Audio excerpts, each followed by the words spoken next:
Morning student. अपने पिछले video में जो अपन अवधारणाएं पढ़ रहे थे, राजनीति विज्ञान की प्रमुख अवधारणाएं, उनमें पहला चैप्टर फर्स्ट वीडियो में, सेकंड चैप्टर अपन सेकंड वीडियो में स्टार्ट किया था, जिसमें अपन सत्ता से संबंधित, वैधता से संबंधित और शक्ति संबंधित अवधारणाओं का विस्तृत वर्णन करना शुरू किया था। उसमें अपना जो चल रहा था वो पावर यानी शक्ति संबंधी अवधारणा के बारे में चल रहा था। शक्ति संबंधी अवधारणा की जो परिभाषा मैंने बताई थी कि राजनीति जो विज्ञान है वो एक शक्ति का विज्ञान है। कहने मतलब है किसी को पद वगैरह अगर प्राप्त हो जाता है तो वो उस शक्ति के माध्यम से उस अपने अधिकारों का प्रयोग कर पाता है। तो शक्ति की परिभाषा, इसके अलावा शक्ति और बल में अंतर, प्रभाव में अंतर, इसके बाद में अपन ने शक्ति के रूप पढ़े थे। आज जो अपना लेसन चलेगा वो शक्ति के संरचना चलेगी, शक्ति की संरचना।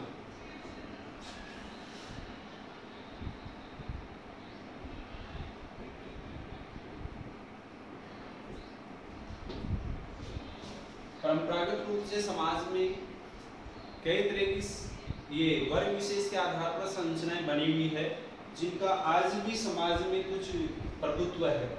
इसके आधार पर चार सिद्धांत दिए हैं। एक है वर्ग प्रभुत्व सिद्धांत,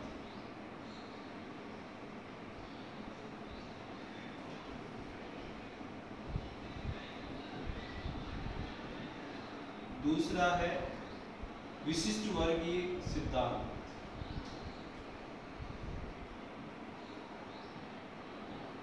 विशिष्ट वर्गीय सिद्धांत, तीसरा है नारीवादी सिद्धांत,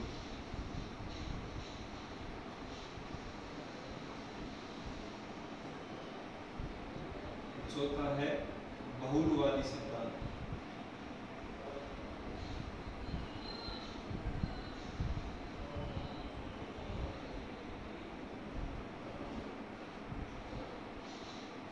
वर्ग प्रभुत्व सिद्धांत, विशिष्ट वर्गीय सिद्धांत, नारीवादी सिद्धांत और बहुलवादी सिद्धांत। वर्ग प्रभुत्व सिद्धांत में क्या है? ये वैसे मार्क्सवाद की देन है।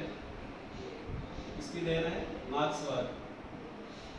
इसमें बताया गया है मार्क्सवाद के अनुसार कि अब तक जो इतिहास रहा है वो वर्ग संघर्ष का इतिहास रहा है, वर्ग संघर्ष का इतिहास रहा है। क्योंकि समाज में इन्होंने दो वर्ग बताए हैं। कितने वर्ग? दो वर्ग। ये जो वर्ग बटे हुए हैं वो आर्थिक आधार पर, आर्थिक विषमता जिसको कहते हैं, आर्थिक आधार पर बटे हुए हैं। एक जो आर्थिक आधार पर संपन्न है वो है बुजुर्गा वर्ग, और आर्थिक आधार से जो कमजोर वर्ग है वो है सर्वहारा वर्ग। बुजुर्गा वर्ग शक्ति के आधार पर सर्वहारा वर्ग पर अपने अधिवक्ता कार्य करने का प्रयास करता है। ये कमजोर जो लोग होते हैं, जो सर्वहारा वर्ग, वो बुजुर्गा वर्गों के अधीन होते हैं और उन्हीं के अधीन रहकर वो कार्य करते हैं। इसलिए मार्क्सवाद ने कहा है कि अब तक का इतिहास है वो वर्ग संघर्ष का इतिहास रहा है। अर्थात अमीर और गरीब में जो आर्थिक आधार पर समाज बटा हुआ था वो अपने अधिकारों के लिए, अपनी कार्य करवाने के लिए आपस में संघर्षरत रहे हैं। दूसरा है विशिष्ट वर्गीय सिद्धांत। इस विशिष्ट वर्गीय सिद्धांत में भी दो वर्ग बताए हैं। समाज में दो वर्ग। एक वर्ग वो है जो किसी पद या प्रतिष्ठा को प्राप्त करता है। कह सकते हैं जैसे कोई कर्मचारी हो, सरकारी कर्मचारी, डॉक्टर हो, या राजनीतिक अधिकारी या राजनीतिक पद पे बैठा हुआ व्यक्ति हो, वो अपने अधीनस्थ जो लोग होते हैं उनको आदेश देकर अपना काम करवाते हैं। जैसे स्कूल में प्रिंसिपल सर होते हैं, वो अपने स्तर पर अन्य अधीनस्थ अधिकारियों से कार्य करवाते हैं। ऐसे अन्य विभागों में भी ऐसे अलग अलग उच्च पद पे बैठे हुए जो लोग हैं वो निम्न स्तर के जो लोग नीचे पद पे बैठे हैं उन लोगों से अपने अधीनस्थ रूप से कार्य करवाने की शक्ति रखते हैं। तो वो विशिष्ट वर्गीय सिद्धांत है, उसमें भी दो वर्ग बन जाते हैं। एक वर्ग जो विशेष जिनके पास में अधिकार, पद और संस्थागत अधिकार प्राप्त हो जाते हैं। एक पद ऐसा होता है जो उनके अधीनस्थ रूप में वो कार्य करने का प्रयास करते हैं। तो ये विशिष्ट वर्गीय सिद्धांत है। तीसरा है नारीवादी सिद्धांत। ये भी समाज में या परिवार में दो वर्ग होते हैं, एक पुरुष वर्ग और एक स्त्री वर्ग। ये तो प्राचीन समय से चला आ रहा है कि पुरुष जो वर्ग होता है वो अधिक शक्तिशाली होता है, इन्हीं के अधीन रहकर स्त्री यानी नारी अपना कार्य करती है। दूसरी चीज इसमें बताया गया है कि यूरोपीय जो क्षेत्र है यानी पाश्चात्य जो क्षेत्र है वहां पर नारी मुक्ति आंदोलन चला था। नारी मुक्ति आंदोलन, वो आंदोलन केवल समानता के लिए यानी स्त्री पुरुष में जो अंतर है, भेदभाव, समानता के लिए कार्य किया गया था। यह आंदोलन चलाया गया था जिसमें नारी जो पुरुष के अधीन थी उसको मुक्त करवाने का प्रयास किया जाता है, क्योंकि उन महिलाओं को भी पुरुषों के बराबर समान अधिकार व्यवस्था प्राप्त हो सके। लेकिन भारत में इसका उल्टा है। भारत में नारी मुक्ति आंदोलन कभी नहीं चला, केवल नारी के अधिकारों के लिए आंदोलन जरूर चलाया, जैसे वैश्य मताधिकार के लिए, इन चीजों के लिए। बाकी भारत में ये कहा जाता है प्राचीन समय में कि जहां पर नारी की पूजा होती है, जहां पर नारी की पूजा होती है वहां देवता बसते हैं। जहां नारी की पूजा होती है वहां देवता निवास करते हैं। तो भारत में तो प्राचीन समय से ही नारी की पूजा की जाती थी। तो ये नारीवादी सिद्धांत है। और चौथा है बहुलवादी सिद्धांत। इसका मतलब ये होता है कि समाज में कुछ वर्ग ऐसा होता है जो अधिक संख्या में होते हैं और कुछ वर्ग होते हैं जो अल्प संख्या में होते हैं, यानी कम लोग, जिनकी चाहे जाति विशेष हो चाहे धर्म विशेष हो, अन्य किसी आधार, इन कुछ की संख्या ज्यादा होती है, कुछ की संख्या कम होती है। तो कुछ लोग ऐसे भी होते हैं जिनकी अल्प संख्या है लेकिन उनके पास में पद प्रतिष्ठा, अधिकार या आर्थिक आधार पर मजबूती ये सबसे ज्यादा होती है। और इसी कारण अधिक संख्या वाले जो लोग हैं उन पर वो शासन करते हैं। जैसे प्राचीन समय में राजा महाराजा होते थे, उनका परिवार कुछ सीमित ही होता था लेकिन वे पूरे राज्य क्षेत्र पर वो शासन करते थे। आज भी कुछ वर्ग विशेष जो राजनीतिक क्षेत्र में ऊंचे पदों पर जा चुके हैं, वो निम्न अन्य जो वर्ग है, उन जो गरीब है, कमजोर है, ऐसा है जो राजनीतिक क्षेत्र में नहीं जा सकते, उनकी जो अधिक संख्या है उन पर वो शासन करते हैं। तो इस प्रकार समाज में दो वर्ग बटे हुए थे, एक शक्ति जिनके पास में अधिक थी या जिनके पास में कम संख्या में लोग रहते हैं लेकिन उनके पास में पावर, अधिकार, आर्थिक मजबूती वो सबसे ज्यादा है, और तो अधिक संख्या वाले बहुलवादी क्षेत्र में वो शासन कर पाते हैं। तो शक्ति की ये संरचना है चार। वर्ग प्रभुत्व सिद्धांत जो मार्क्सवाद की देन मैंने बताई थी, और इन्होंने कहा था कि इतिहास वर्ग संघर्ष का इतिहास रहा है। इन्होंने समाज में दो वर्ग बताए आर्थिक आधार पर, एक संपन्न वर्ग जिसको बुजुर्ग वर्ग कहते हैं, एक कमजोर वर्ग जिसको सर्वहारा वर्ग कहते हैं। दूसरा है विशिष्ट वर्गीय सिद्धांत। ये भी पद के आधार पर या योग्यता के आधार पर समाज में दो वर्गों के विशेष बटा हुआ है, जिनके पास पद, योग्यता या प्रतिष्ठा अधिक पाई जाती है, चाहे वो राजनीतिक क्षेत्र में हो, चाहे सामाजिक क्षेत्र में हो, चाहे सार्वजनिक क्षेत्र में हो। ऐसे सरकारी कर्मचारी वगैरह उनके पास में अधिकार ज्यादा होते हैं और इनके वो लोग अपने अधीनस्थ लोगों से कार्य करवा सकते हैं। वो इन ऊंचे पदों पर बैठे हुए लोगों के आदेश का पालन अपना कर्तव्य समझकर पूरा करते हैं। तीसरा है नारीवादी सिद्धांत। इसमें तो आपको पता है कि समाज में दो वर्ग होते हैं, पुरुष और स्त्री, यानी पुरुष और महिलाओं में जो अंतर होता है, पुरुष जो अपने शक्तिशाली प्रभुत्व की वजह से वो स्त्रियों पर अपना अधिकार रखता है। तो ऐसी स्थिति के लिए समाज में व्यवस्थाएं बनी हुई है। भारत में इसका उल्टा है कि भारत में प्राचीन समय से नारी की पूजा की जाती है। कहा जाता है कि अपने प्राचीन जो ग्रंथ हैं, धर्म ग्रंथ हैं, उनमें भी कि जहाँ पर नारी की पूजा की जाती है वहाँ पर देवता निवास करते हैं। और चौथा है अपना बहुलवादी सिद्धांत, जिसमें कहा गया कि कुछ संख्या में लोग कम होते हैं, कुछ संख्या में कुछ लोग कम होते हैं लेकिन अपनी वो राजनीतिक पावर या शक्ति की वजह से अधिक संख्या वाले लोगों पर वो शासन कर पाते हैं। तो ये अपनी शक्ति की संरचनाएं। तो अपना न्याय और शक्ति से संबंधित जो सिद्धांत है वो कंप्लीट हो चुका है। अपनी जो अवधारणा नेक्स्ट चलेगी वो है सत्ता। अब अपन पढ़ेंगे सत्ता संबंधी अवधारणा। Authority, AUTHORITY, authority. अब देखो इसमें जो अपन ने शक्ति संबंधी अवधारणा पढ़ी थी वो प्राचीन समय में और मध्यकालीन जो राजतंत्रात्मक व्यवस्था थी उस राजतंत्रात्मक और प्राचीनकालीन व्यवस्था में शक्ति महत्वपूर्ण अवधारणा थी। यानी जिसके पास में शक्ति होती थी वो ही अपने क्षेत्र में अपने अधीनस्थ लोगों से कार्य करवा पाता था, यानी बल। आज आधुनिक समय में सत्ता प्रमुख अवधारणा है। सत्ता प्रमुख अवधारणा है। प्राचीन समय में क्या थी? शक्ति। आधुनिक समय में सत्ता प्रमुख अवधारणा है।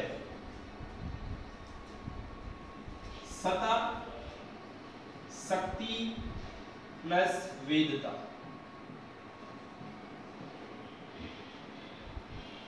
कहने मतलब यह है जब तक शक्ति के साथ में वेदता नहीं जुड़ती है तब तक सत्ता नहीं बनती। अर्थात कह सकते हैं जब शक्ति के साथ में वेदता जुड़ जाती है तो उसे अपन सत्ता कहेंगे, ऑथोरिटी। क्या कहेंगे? ऑथोरिटी, सत्ता। अब इस सत्ता के बारे में एक तो हेनरी फ्योल, दूसरे हैं रॉबर्ट बाइस्टेड। इन्होंने सत्ता की परिभाषा दी है, हेनरी फ्योल और रॉबर्ट बाइस्टेड। हेनरी फ्योल ने कहा है कि सत्ता शक्ति से संबंधित अधिकार है। सत्ता शक्ति से संबंधित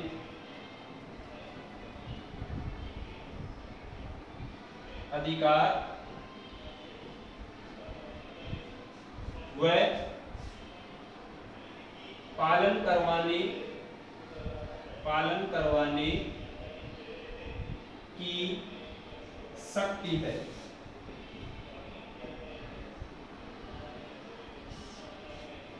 हेनरी फ्योल ने सत्ता की परिभाषा दी है कि सत्ता शक्ति की से संबंधित अधिकार है और सत्ता पालन करवाने की शक्ति है। कहने मतलब है सत्ता होने से व्यक्ति विशेष किसी भी व्यक्ति से कार्य करवा सकता है। जैसे कहने मतलब है टीचर के पास में सत्ता प्राप्त है कि वो अपने सब्जेक्ट से संबंधित कार्य अपने बच्चों से क्लास में करवा सकता है, विद्यार्थियों से करवा सकता है। ऐसे एक सरपंच है गांव का, वो गांव के सरपंच के पास में उस गांव से संबंधित सत्ता प्राप्त हो जाती है, जिसको मैंने भी कहा था कि वेदता औचित्यपूर्णता मिल जाती है। तो गांव से संबंधित जो भी कार्य करवाना है, जो अधिकार उसके क्षेत्र में आते हैं, जो कार्य आते हैं, उन कार्यों को वो कर सकता है। लेकिन वो किसके आधार पर? सत्ता के आधार पर। सत्ता क्या है? कानूनी है, जिसको वेदता प्राप्त की जाती है। कहने मतलब है गांव में सभी लोगों ने मिलकर जो वयस्क मताधिकार का प्रयोग करके उस सरपंच का जो चुनाव किया गया है, उसके आधार पर उस गांव के विकास के लिए, उसकी योजनाओं के लिए, गांव में डेवलपमेंट करने के लिए वो पूरा अधिकार, अपना पूरी शक्ति और सत्ता उस एक व्यक्ति विशेष को वोट के माध्यम से, मतदान के माध्यम से उसको दे दिया जाता है और वो उसका उस गांव का मुखिया बन जाता है। और जिस तरह परिवार के मुखिया परिवार की कार्य करता है, परिवार की व्यवस्था करता है, सुख सुविधाएं उपलब्ध करवाता है, वैसे ही गांव का मुखिया भी अपने क्षेत्र विशेष में विकास करने से संबंधित लोगों की आवश्यकताओं को पूरा करने का प्रयास करता है। तो ये हेनरी फ्योल ने कहा है जिसके पास में सत्ता संबंधी शक्ति अधिकार प्राप्त हो जाता है और उसी सत्ता के माध्यम से वो शक्ति का प्रयोग करते हुए उस सत्ता का पालन करता है। इसके बाद में रॉबर्ट बाइस्टेड के अनुसार, रॉबर्ट बाइस्टेड ने कहा है कि सत्ता शक्ति का प्रयोग, सत्ता शक्ति का प्रयोग संस्थात्मक अधिकार है। कैसा अधिकार है? संस्थात्मक अधिकार।